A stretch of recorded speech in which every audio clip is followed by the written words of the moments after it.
In today's video, I'm going to teach you how to create a barcode in Microsoft Word. We'll walk through the process step by step so that by the end, you'll be able to generate a barcode that you can use on labels, documents, or simple product tags, all without leaving Word. First, open Microsoft Word and start with a blank document. This gives you plenty of space to see what you're doing and adjust the layout later. If you already have a document where you want the barcode to appear, you can use that instead.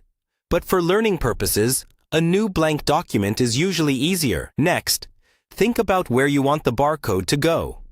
It could be at the top of the page, in a label layout, or next to some descriptive text like a product name or an ID number. Click roughly in that area so your cursor is in the right spot. This will be the anchor point where your barcode will appear. Now, to create the barcode itself, you have a couple of options. The most common method is to use a barcode font. These are special fonts that turn ordinary text into barcode lines. If you don't already have one installed, you can download a free barcode font from a reputable site.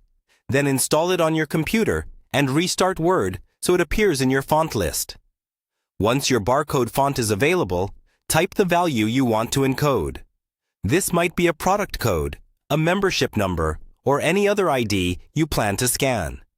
Keep it simple and consistent so that your scanner and any other systems you use can recognize it reliably. After typing the value, highlight that text.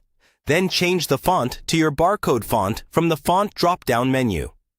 Instantly, the text will transform into a barcode. At this point, you can adjust the size just like normal text.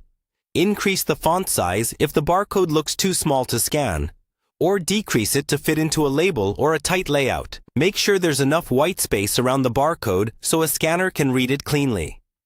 Finally, save your document so you can reuse or print the barcode later. You can copy and paste the barcode to other parts of the document or into other documents as needed. That's all there is to it. You've created a functional barcode directly in Microsoft Word.